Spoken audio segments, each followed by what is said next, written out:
ओम नमः शिवाय। ओम नमः शिवाय। ओम नमः शिवाय। ओम नमः शिवाय।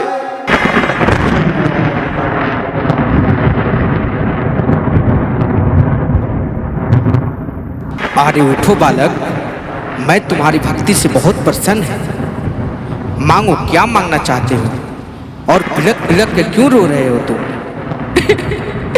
ए बाबा, हमरा कुछ ना चाहिए बाबा। अरे बालक, तो फिर क्या चाहिए? इतना बिलक बिलक के क्यों रो रहे हो और हमको इतना क्यों याद कर रहे हो? ए बाबा, हमरा साथे बहुत अत्याचार हो रहा है बाबा। अरे बालक, बताओ क्या अत्याचार हो रहा है? हमारे जो शरण में आता है वो हंस कर जाता है। बोलो, क्या अत्याचार हो रहा है बालक? ए बाबा, हमर लवर के शादी होला, ओकर शादी कटवा दी बाबा।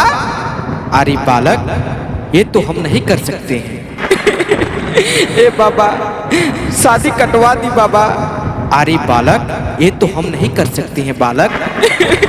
जब लोग शादी ना कटवाए बाबा, तब रौरा चौखट से हम ना जाए, ना जाए, ना जाए, रौरा चौखट से ना जाए, ना जाए। Music by Rajan rocket.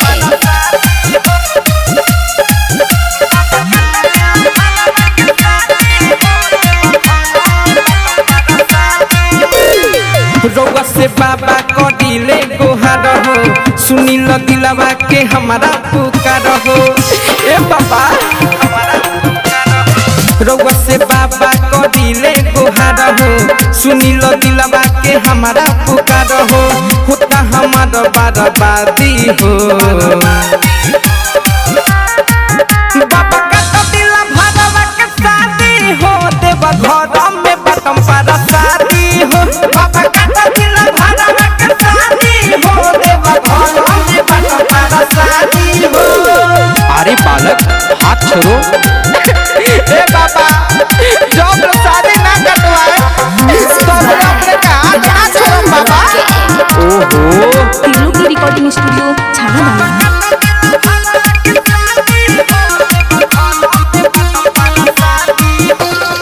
बाबा हो गइल बाबू पर सगाई, कोनो उपाय करके शादी रोकवाई। ए बाबा, बाबा हो गइल बाबू पर सगाई, कोनो उपाय करके शादी रोकवाई। बाबा सुनी के देह भइल आधी हो। हे बाबा, साफा कौन गइल बानी? बाबा का तो दिल भरवा के शादी हो, देवा घर में बटम पर शादी हो।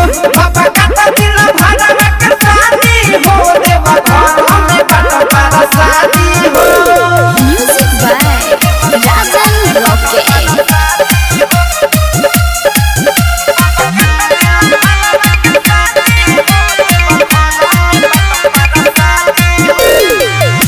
सकीरी के साथ होता खेला, छूट जाए हाथ ओकरा हो जाए अकेला।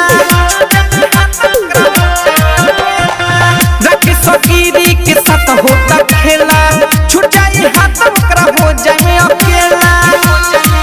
नजर संदीप बाबा फेरावादी हो।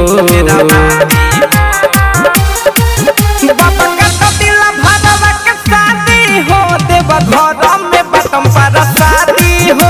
बाबा का तो दिल भरवा के शादी हो, देवा घर में बटम पर शादी हो। रउआ से बाबा को दिले गुहार हो, सुनी लो दिलवा के हमारा पुकार हो। होता हमारा बर्बादी हो।